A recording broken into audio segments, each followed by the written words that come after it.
Hello, everyone, and welcome back to Minding My Mental Health. I am Tenitria Williams, and I am so excited to have you all today. You know what I want you to do. If you are watching us live, I want you to hashtag live and let me know where you're watching from. If you are watching the replay, I want you to hashtag replay and let me know where you're watching from. How will you know? You will know you're watching live because it will have the word live at the top corner. And if you're watching the replay, that won't be there, but we still want you to get this great information. Again, thank you so much for joining Minding My Mental Health, where our goal is to tear down the stigma of mental health treatment in our community and to bring awareness about mental health options and treatment for our general community. So again, thank you so much. We are having a great discussion today, and we have Major Davis. And so we're really excited to talk about mental health and our law enforcement. And she's going to come and give us some great insight. So everybody go ahead and give a shout out and welcome Major Davis to the broadcast. Thank you so much, Major Davis. Tell us about yourself, who you are, kind of what inspired you to get into the law enforcement and all that kind of stuff.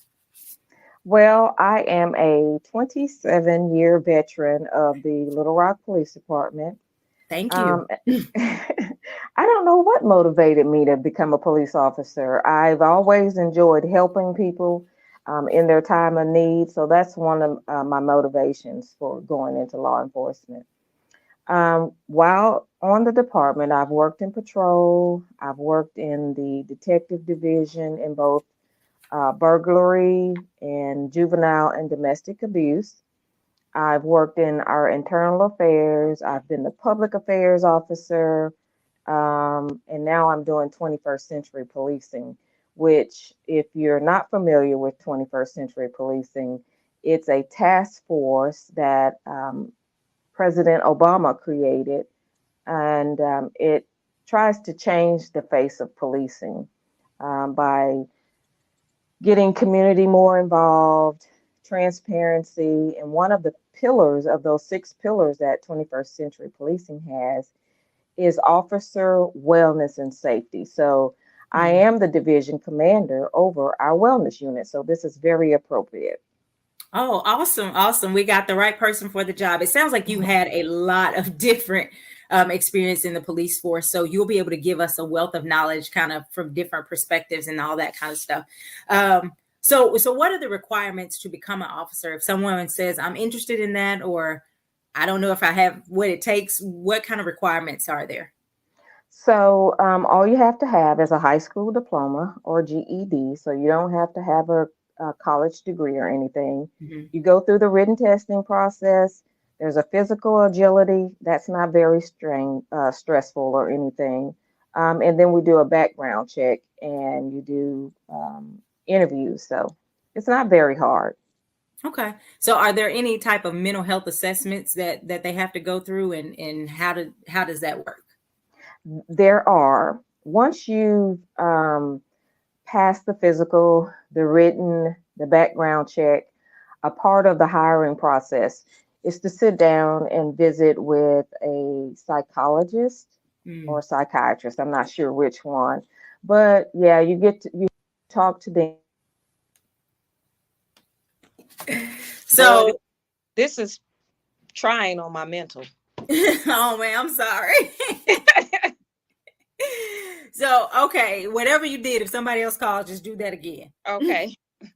So let's talk. You said there is an assessment that they have to go through with a psychologist or a psychiatrist, and they give the report. And is there like they have to meet a certain threshold, or does the psychiatrist have to sign off on, say, yeah, they're okay?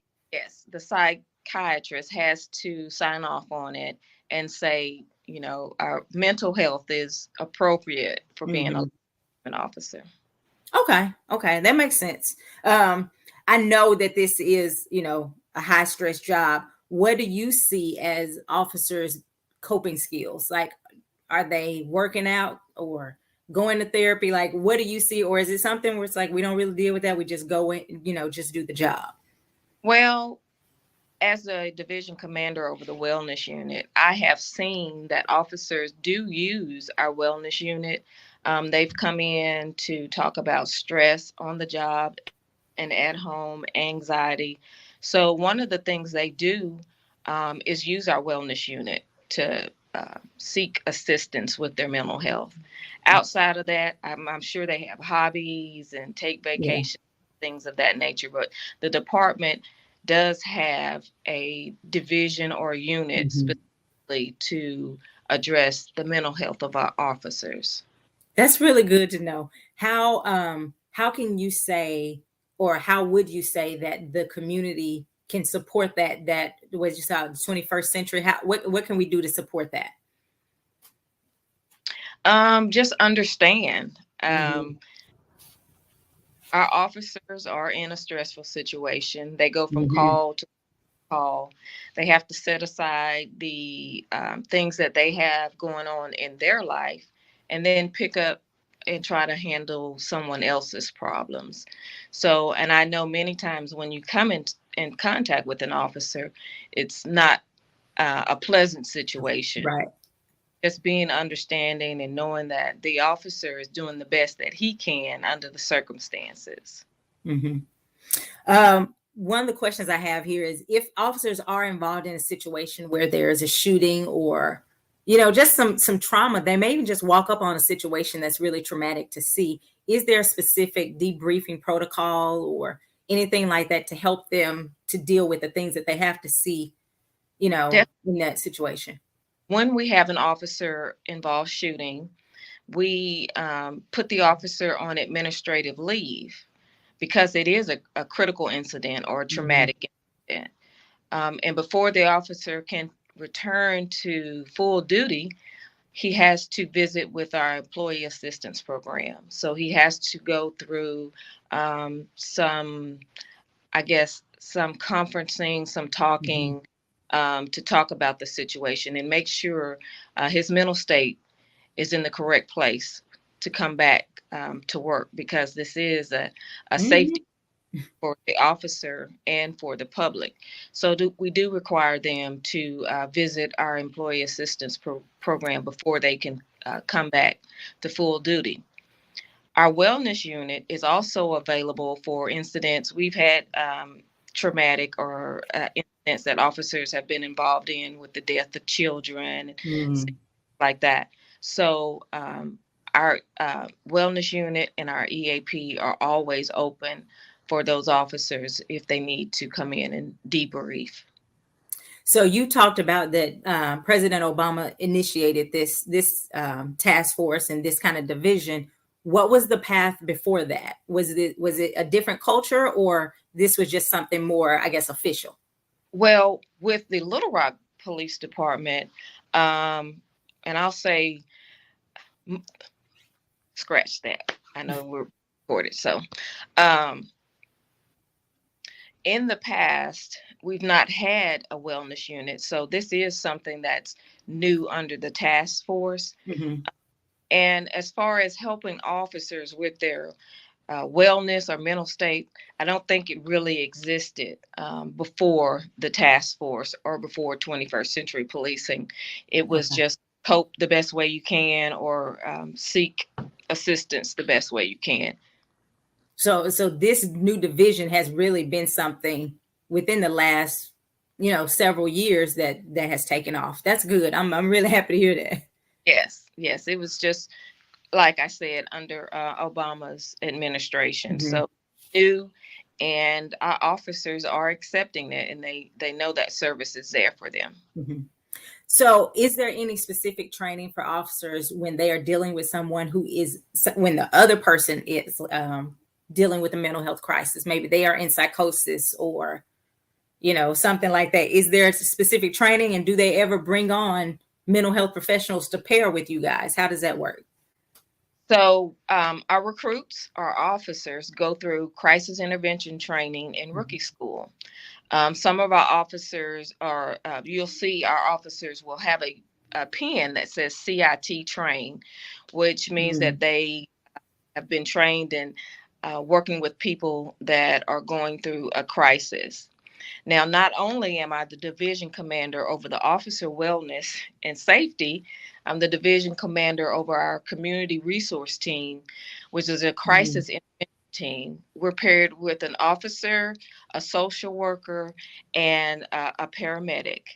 and we respond to only those calls that require that have a mental health element to it. So we are working with our officers and social workers, um, with the mental health community, Mhm. and we created that unit because many times our officers were responding to individuals in crises over and over and over, Mhm. and they're not able to address that criminal or crime or Right. police. So to relieve our officers of that, we created a special unit. And not only do we just answer those calls, we follow up. That social worker is there to ensure Mhm. that is getting the help they need after that, Mhm. that the family members are getting the help they need after that call. Yeah. Uh, we're following up, making sure they get their meds or make their appointments so that we won't have to do those calls so often. I know there's one example where we had an individual in a month's time. I think he called police maybe over 30 something times in a Oh, month. wow. After our crisis intervention team started working with him, his calls reduced down to only 11 calls. So we tried to encourage them not Mhm. to call the police if it's not an emergency. Of course, always call police if it's an emergency, but we try to get them to Right. call our crisis so they have that relationship with them. They know what they need. So the social worker or mental health professional, are they employed by the police department? They are. Our social workers have a master's level Mhm. degree in social work and all that social work stuff that they need to have, but they are employed through the police department. Oh, that's good. Is that just Little Rock or is that a national? Like, is that what's pretty Well, standard? that's becoming a trend Hmm. um, across the United States as far as police departments trying to create a unit specifically to address individuals in crises. Not every police department has them. Not every police department has the staffing to do that, Right. be as big as to have a social worker, police officers, and paramedics. But they are attempting to do something that along those lines. We have 4 officers, and we have 2 social workers, and we're about to hire 3 more. Oh, good.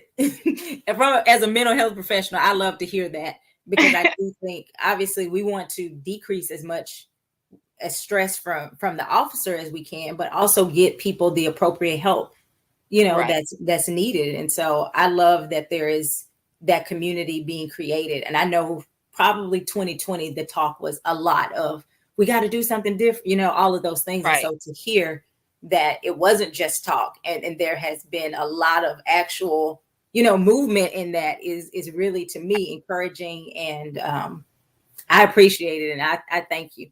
For you in this role, what's been your biggest challenge as changing the culture of getting people to use the resources and getting people to kind of focus on their mental health? For you as an officer or as a commander of that division, what's been your biggest challenge? um no real big challenges.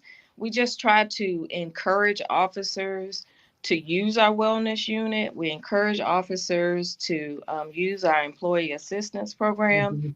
Mhm. We want the officers to feel like it's not a stigma because you Mhm.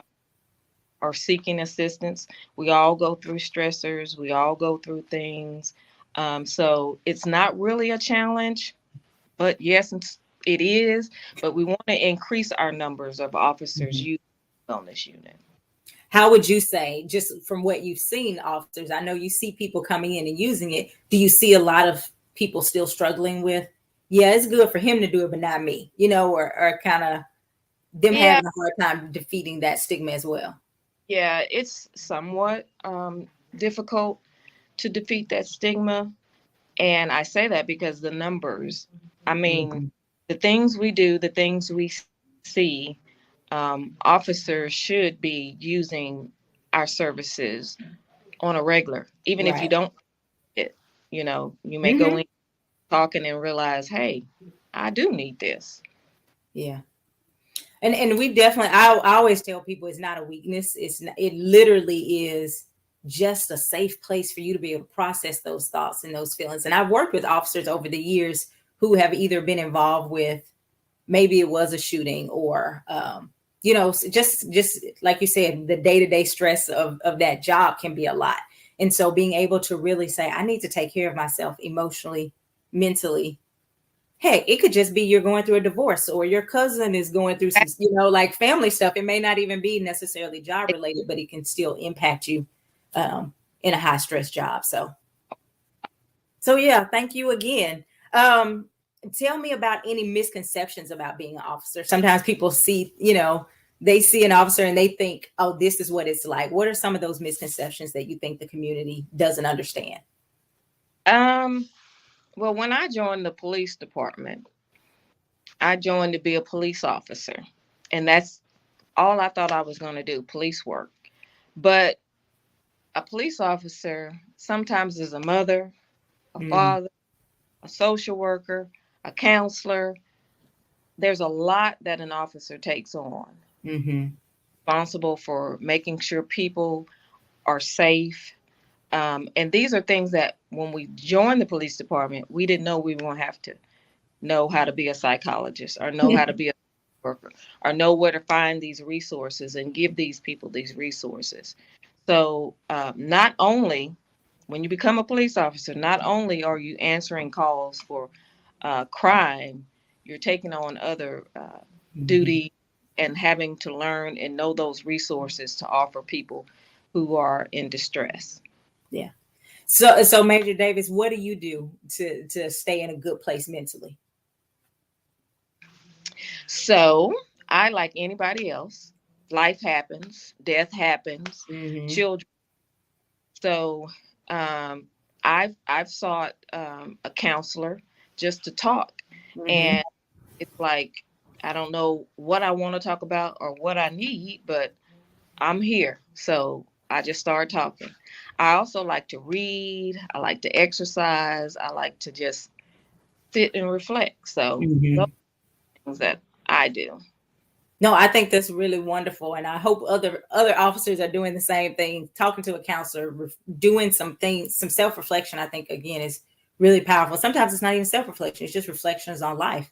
But Exactly. taking that moment to just breathe, that moment to stop and pause, all of that is really vital. And like you said, life happens, and life Exactly. doesn't stop because of your training. Life doesn't stop because of any of those things. It just sometimes it steamrolls us, and we have to have, I think it's healthy for us to have a healthy place to go and talk about those feelings, or to release that in a healthy way. And I know so many people will say, I'm not crazy. It's not about crazy. It's about Right. staying healthy. Actually, it's about not being crazy. It's about not getting to that place of, you know, And it's a place where you can go and talk, and it's a judgment free zone, because this person, exactly. they have nothing, they don't have a stake in it. And you can just talk freely. You don't have to worry about how that person is going to respond, or how they're Mm-hmm. going to take it, or how they're going to feel, or how they're going to act after we discuss this. It's just a place where you can just say what you wanted to say, and then you can leave with, no pressure. Yeah. So I've been talking to just people because we are living right. And for me, I remember thinking about officers in specifically in 2020, like their mental health, because as a clinician, we had COVID, we had protests, we had a lot of things, and we were kind of enclosed, right? That year was a big year for a lot of us. And I know how it impacted clinicians to have to deal with it and then help other people deal with the thing that we're all dealing with, right? How did that year impact you and officers? So, of course, being under city government, there were, requirements and things you had to do if you were, if you came down with COVID, or a family member with COVID. And of course, you can't work. That's a stressor. You need to be able to work. You have to answer calls where people may have COVID. Mm. And so we changed the way we responded to calls. And, some people, they are concerned about their health. And then being placed in a situation as part of your job, having to make contact with people who may Mm-hmm. be ill or sick. How do you handle that? How do you say, okay, this is part of my job. I have to do that. And then I have to go home to my family, Right. exposing my family to something. So I'm sure it was difficult for officers. Um, and we had officers that, just had to take off for one reason or another Mhm. related to COVID. Not necessarily that they had COVID, but maybe a child couldn't go to school because there was COVID at the daycare or school. So Mhm. things were impacting our officers. During that time, we did, have officers if they needed EAP, Mhm. if they needed to take leave. Of course, we were allowing them that FMLA if they needed it Oh, for good. like family members that were sick or Mhm. children couldn't return to school and things of that nature. So we made sure that our officers were supported in the way they needed to Mhm. be during that time. Do you feel like officers have to struggle, or do you see a lot of burnout, or officers getting kind of jaded after a while in the system, or does it Yeah, seem like they're able to, I keep the morale? well, it goes and comes. Mhm. Uh, One of the biggest reasons why officers seek assistance with our wellness unit is the stress. So officers are stressed.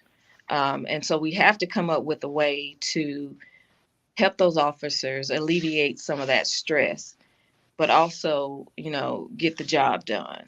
Mhm. So, and we are requiring a lot of our officers. Mhm. The numbers are low as far as employment. So we're struggling with getting people to, we're struggling with recruitment. So Mhm. we're have enough manpower and we're asking the officers To to do more. do to work Mhm. long. And then on top of that, we're asking them to, have those resources available for those people that are out in the community. Uh, they have to, transport them here and there and make sure that they're safe. So Mhm. we're asking a lot of our officers. Yeah. Is there any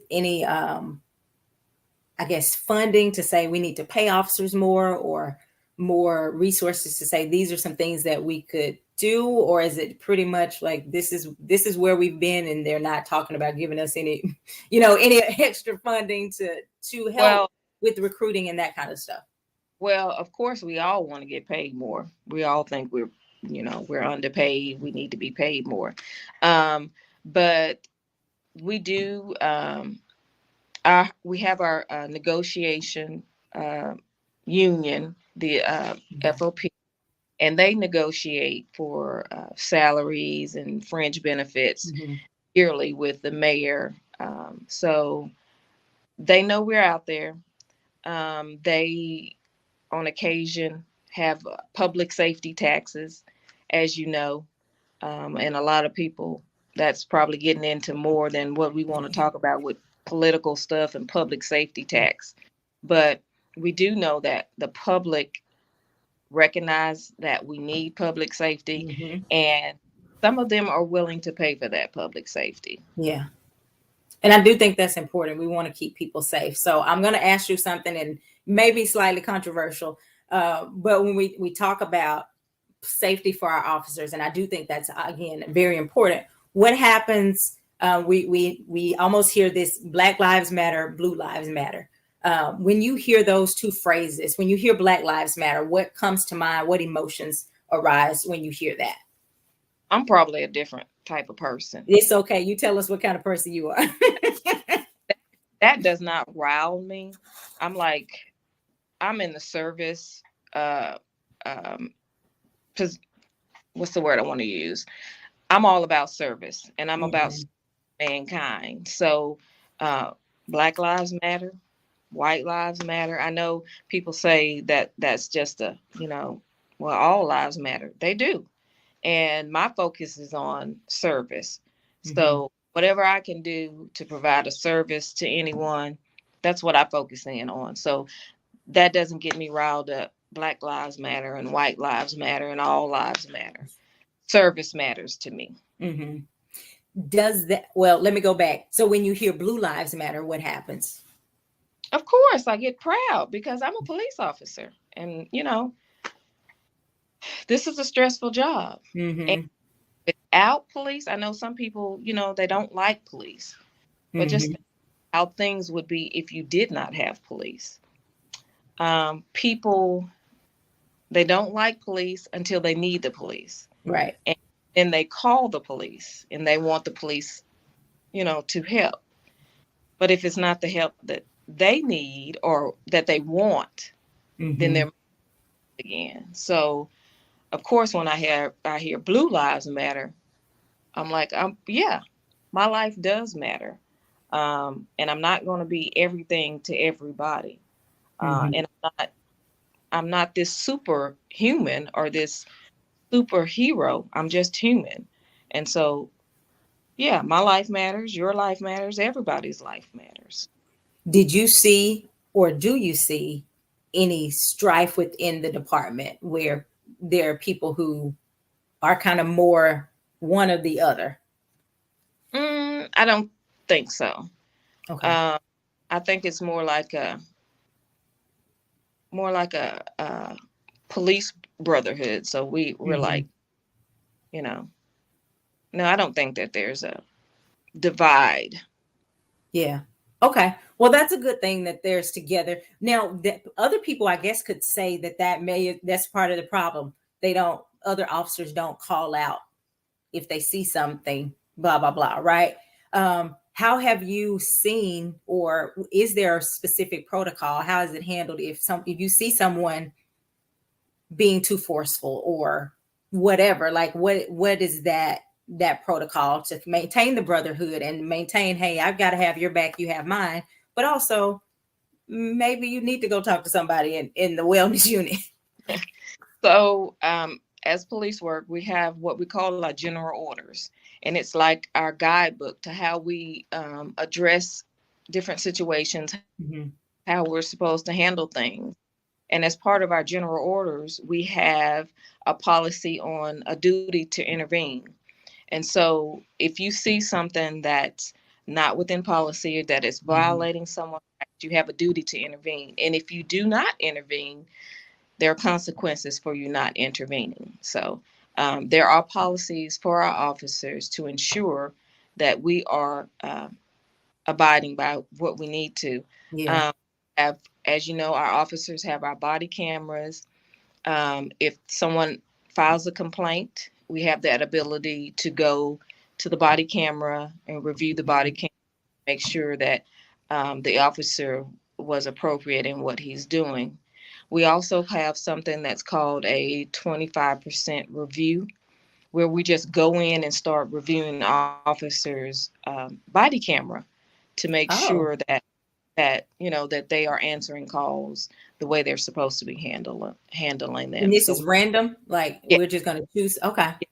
so we just don't wait on Mm-hmm. we go in and just randomly check body camera to make sure that our officers um, are doing what they're supposed to be doing. So did you feel additional pressure or stress, and you meaning you and the people you work with during like the George Floyd protest and those types of things? Did it feel like, oh, it's even heavier being an officer, or did it just feel like this is just another day? We're used to. Mm, it's heavier being an officer Hmm. because you have to go around explaining yourself, and not all officers are what you see on television. Right. Not all officers are a bad guy. That's not what we do. Um, that's not what I'm about. So for someone to immediately assume that that's what you're like, it's kind of disappointing. And then you have to, I don't want to have to explain myself all the time that I'm Hmm. okay. And so, um, yeah, it was heavier on officers because people just automatically assume that that's the culture of police work, and it's not. Yeah.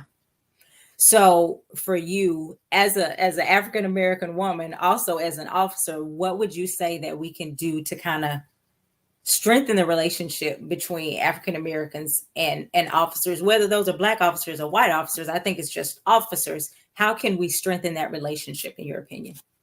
Engagement. We need to engage with each other, learn about each other. Um, there's diversity in everything, so we need to go into those neighborhoods where they don't necessarily see the police until it's a bad thing, Mm-hmm. and then with them, to let them know that we're here for other things like excuse me, we have our Citizens Police Academy. Come join our Citizens Police Academy and learn what officers do, what they go Mm-hmm. through, can and can't do. We have our youth programs, we have our OK, we have our gyms, summer youth, police camp, all those things. And people don't know Right. exactly what we do other than what they've seen on television. So if we engage each other, we'll learn more about each other, and I think we'll be more comfortable with each other. Yeah, If I agree. Yeah, that makes total sense. Um, are they, I mean, because you mentioned programs, there's, this program. What about just neighborhood engagement? Are you seeing that more? Or, and by neighborhood, I just mean maybe an officer walking, not because I'm looking for something, but I'm, just getting to know the people in the neighborhood. Are you seeing that? yes, that's what we call our community policing, and we try Okay. to community policing officers in those neighborhoods, making contact with the neighbors, learning the neighborhood, building those relationships so they will be feel comfortable with calling the police. We have our officers when the weather permits; they're on their bikes in the neighborhood. We did have in the parks. We had our officers going to the parks in the summertime and springtime, Mm-hmm. and communicating with people, talking with people, what are their concerns, answering questions. So we are always trying to be in the neighborhoods when we Yeah. can. We also have our neighborhood watch that we promote. So and those are programs where the neighbors can come together and Mm-hmm. watch their own neighborhood and report back to us if they need to. So how do we, or not we, how does the department determine if those things are effective?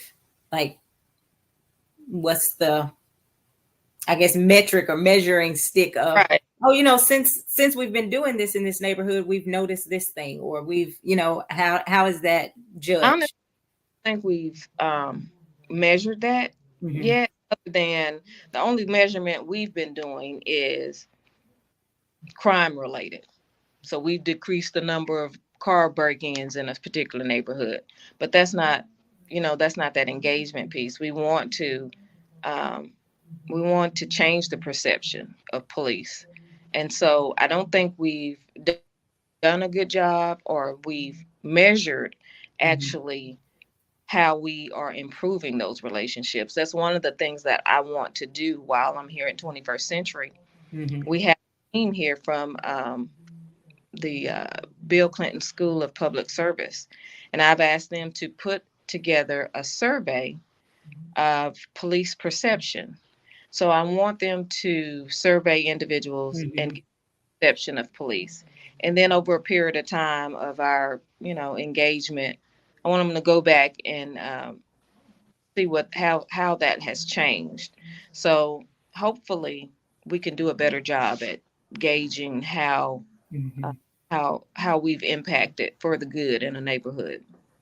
Okay, no, I think that's good, and I would love to hear about how that goes, or because like you said, a lot of neighborhoods I don't see police officers in my neighborhood unless they're tucked away somewhere measuring for speeding, that kind of stuff. But just to say, oh no, we have officer so and so, that those types of things I think would help people to feel more at ease getting to know the officers and all that kind of stuff.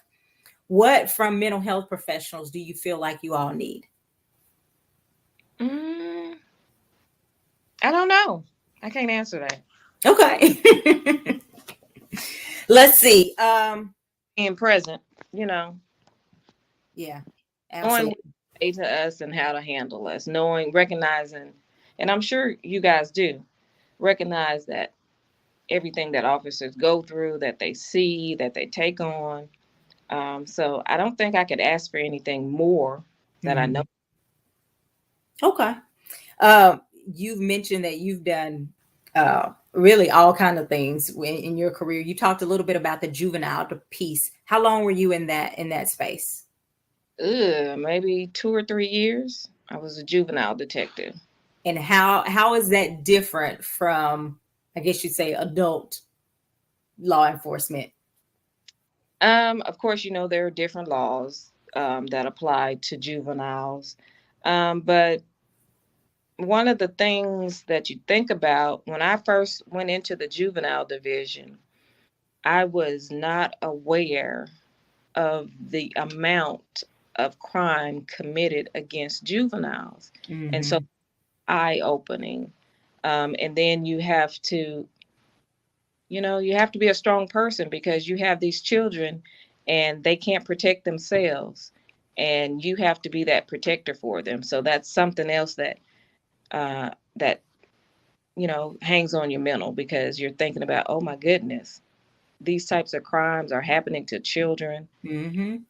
can't defend themselves, who's going to protect them? So if you have a heart and you're thinking about that, that's like, oh my gosh, how can they do So your job was more on the advocacy for the children that the crimes were committed to, or again? was it both, Well, as far as like the perpetrators being juveniles as well? both. Okay. So um but the biggest impact for me was to see that the Hmm. crime committed against juveniles. Yeah. But I was both the offender and the victim. What kind? Because I work mostly with adults now, but for years I worked with teenagers and that kind of stuff. And I had to go up to courts and testify and write letters and all those types of things. It can be very difficult, whether that is the person is had a crime committed against them or they were the perpetrator of a crime. It, like you said, seeing that it's a kid, it's hard to go through that process. What was your process of kind of unwinding at the end of those days when you see those types of things? Probably just reading and Mhm. exercise. I remember when I first joined the police department. This is one of old tale. I When I first joined the police department, about my first couple of months, I found myself just lying in bed thinking about Mm. that went on that day and everything I'd seen. And I promised myself, I said, no, stop. You cannot take this home. Hmm. So when you finish work, you finish work. And so I've kept that mentality my entire 27 years. I try to disconnect from that when I leave this place. So I remember years ago telling myself that I'm not going to do that. I'm not going to carry this home and I'm not going to think about it all day. Now, But let me ask you this. that strong. So, Yeah, it's I'm proud of your commitment to yourself to do that, because I think that's really important. Being a officer, when you told your family, this is what I want to do, what kind of reaction did they? Were they super supportive, or were they like, you sure that's what you know? Or tell me how your family responded when you said what you wanted to do. well, they told me I was too small to be an officer because I was probably 99 pounds. I was in high school. You know, I've always wanted to be a police officer. Oh, wow. They always thought that I was too little or too small to be a police officer. But for the most part, they haven't said anything that's discouraging. They may feel it, but they've not expressed it to me. So, Okay. Well, that's good that you had that support from your family. So you were too small. What if someone is out there today saying, "I'm really interested, but I think I'm not smart enough, or I couldn't handle that stress," or what would you say from a, I guess, recruitment standpoint that would encourage someone? so you know what you can handle and what you can't, I guess, mentally and the stress. But I would say, go ahead, apply. You have to go through rookie school. Through rookie school, you'll see what you'll be facing. At that time, you can decide, no, this is not what I want to do. Mm-hmm. Had people do that. We've had them graduate rookie school and go to 2 or 3 calls, stay here for about a week, and say, no, this is not what I want to. So I guess just trying it. We have this Mm-hmm. program. You can ride along if you think it may be something you want to do. Just ride with an officer for a little while and see if this is something you really want to do. But other than that, you just have to put your foot in there and try it. Okay. So now outside of police officer work, what do you have going that you want, if you would like to share anything? Um, Mm, any businesses or anything that you're like, this is how people could connect with me, or, just in any way well, that you want to share? I ventured out and I became a travel agent.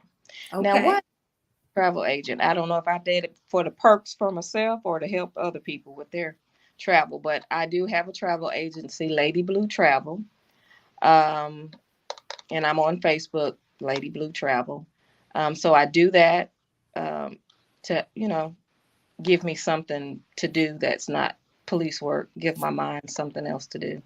Also, I volunteer or do work with my sorority. That keeps me busy and keeps me helping people, but in a Mhm. different way. No, I think that's really important. So are you getting the benefits from your travel? Are you taking your vacation time I and all of that and taking care of yourself? I am, and my family is like, "You doing a lot of traveling," but most of my girls are saying, "That's good, Mama. You need to travel. You need to do something." So, yes, I am taking advantage of the travel agency business. Good, good. Because I mean, I know for me, mental health is important. And vacations are a part of that to be able to say, I don't have to worry about whatever the issue is. I'm going to allow myself and give myself permission to just relax and have fun. So, okay. So where's the place that you've gone that you've enjoyed the most? Spain. Spain. What was it about Spain that made you say this is nice? The architecture there, it's beautiful. Um, and I'm amazed at how they've maintained their buildings and roads and things of that nature. Here in America, if it's an old building, we tear it down. Mm-hmm. Um, their architecture and the ability to build those things in a time where you didn't have the type of technology you have, Right. and the weather, it's just beautiful. So now that actually makes me think of another question. When you're traveling, you're still a police officer, at least, in your head, anyways. How do you travel, or how does that career impact your mindfulness when you're traveling? Unfortunately, it impacts it because I I can imagine. I was like, well, she's still gonna be thinking like an officer to some degree. Uh-oh. There you go. Oh. okay. Okay. I don't know what's going on. I'm not, like I said, I'm not tech savvy, so. You're all good. So we will finish with this question. How about that? So you were talking Okay. about how your mindset when you're traveling. Oh yeah, I was going to say I'm always a police officer. Oh, can you see me? I'm in my car going to Yes, another ma'am. meeting. So I'm always police officer and I'm in that police officer mindset and I have to tell myself, "Hey, this is not my jurisdiction. Somebody else can handle it." But my friends laugh at me because when we're going somewhere, we'll be engaged in talking, and I'll immediately look. I'm looking off at something, and they'll tell me, "Hey, you're not at work," Mm, because I'm thinking, okay, I'm getting prepared. What's happening? What's going on over here? I got to stay vigilant. I got to stay alert. So unfortunately, that happens, and that's another reason for a vacation, so that I can just say, "Hey," just sit in the room by myself and say, yeah. "Hey, I don't have to be a police officer." So, unfortunately, that does happen to me, but I try not to do it. But It's Well, 27 years it in could me. be good and bad. It also probably keeps you safe, but also again, it may be hard to just relax and enjoy the moment sometimes. Exactly. So hopefully your next vacation will be all relaxation, all enjoyment, fun, and all that good I stuff. I hope so. I hope so. So again, thank you so much, everybody. Please give it up for Major Davis. Again, thank you. You gave us a lot of insight, a lot of wisdom. I think a lot of stuff that people probably didn't know was going on, and so that it was really encouraging for me to hear all these things that are happening for our officers, and hopefully bridging that gap between our community and police officers, so that we can have a safer, stronger community overall. Again, give it up, give hearts, give fire, give shout out to Major Davis. Thank you for joining us. I know we had some difficulty along the way technically, but I appreciate your time. I appreciate your wisdom, and I appreciate your service. So thank you so much, and you have an amazing day. Bye-bye. All right. It was a pleasure. It was fun. Thank Bye. you.